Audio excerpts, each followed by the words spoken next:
बिस्मिल्लाहिर्रहमानिर्रहीम। मेरा नाम डॉक्टर आमिर इकबाल मेमन है और मैं एज अ प्रोफेसर इसरा यूनिवर्सिटी हॉस्पिटल और मेमन चैरिटेबल हॉस्पिटल में एज अ चाइल्ड स्पेशलिस्ट के तौर पे अपने फ़राइज़ अंजाम दे रहा हूँ। आज का जो मेरा टॉपिक है, उन माँओं के लिए जिनको हमेशा ये शिकायत रहती है कि मेरे बच्चे का वज़न नहीं बढ़ रहा। ख़ास तौर पे वो बच्चे जो 6 महीने की उम्र से लेके 2 साल की उम्र तक जो है हमारे पास आ रहे होते हैं और उनकी जो मदर का जो कंसर्न है वो ये होता है कि बच्चे का जो है वो वज़न उसकी उम्र के हिसाब से बढ़ नहीं रहा। तो उसमें सबसे ज़्यादा प्रॉब्लम किसकी है? तो बताने का जो मकसद है उसमें सबसे ज़्यादा जो प्रॉब्लम है वो मदर की एजुकेशन की है।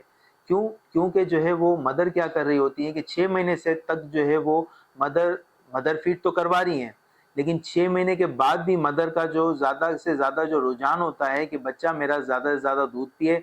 अगर वो किसी भी वजह से बच्चे के अगर फीड कम बच्चा ले रहा है, तो मदर की कोशिश ये होती है कि मैं ऊपर का या डब्बे का दूध लिखवाऊँ जिसकी वजह से जो है बच्चे की ग्रोथ हो। हालाँकि ऐसा नहीं है। 6 महीने की उम्र तक बच्चे का वज़न माँ के दूध से होता है। 6 महीने के बाद जो है वो 50% वज़न जो है वो माँ के दूध से बढ़ेगा, 50% वज़न जो है वो खुराक से बढ़ेगा।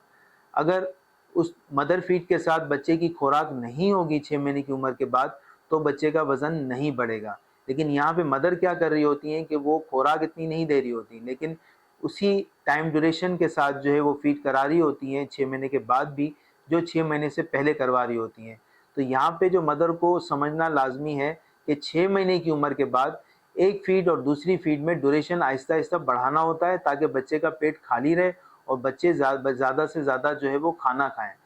तो अब 6 महीने की उम्र के बाद जो है वो बच्चे को कौन-सी खुराक देनी चाहिए? ये भी एक बहुत बड़ा सवाल है मदर के लिए। तो हम जो है वो कॉमनली इनको समझाते हैं कि आप जो है वो छोटी-छोटी चीज़ें लिक्विड डाइट से स्टार्ट करें, लाइक साबूदाना हो गया, दलिया हो गया, फिर इसके बाद जो है वो बॉयल आलू उसको मैश करके दें, फिर बनाना का इस्तेमाल करें, फिर इसके बाद जो है दही का इस्तेमाल करें, बॉयल एग का इस्तेमाल करें, फिर आहिस्ता-आहिस्ता खिचड़ी या चावल, सफ़ेद चावल जो है वो नरम करके वो इसको खिलाना शुरू करें। तो जितनी लिक्विड डाइट इसको देंगे उतना ही बच्चे के लिए ईज़ी होगा कि वो जो है उस डाइट को जो है वो डाइजेस्ट भी कर सके और उस डाइट को ले सके। अच्छा, इसमें जो ज़्यादातर प्रॉब्लम ये आती है कि मदर ये भी कंप्लेन कर रही होती है बच्चा कुछ नहीं खा रहा। तो उसमें मदर को जो समझाने का तरीका है वो ये है कि आप जो है वो मदर फीड को कम कराएँ और खुराक को हर 2-2 घंटे में चीज़ें जो हैं चेंज करते रहें। कभी आपने एक चीज़ दी, फिर आपने दूसरी चीज़ दी, फिर आपने तीसरी चीज़ दी।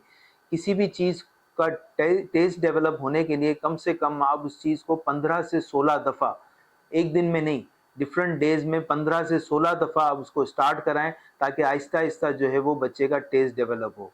शुक्रिया।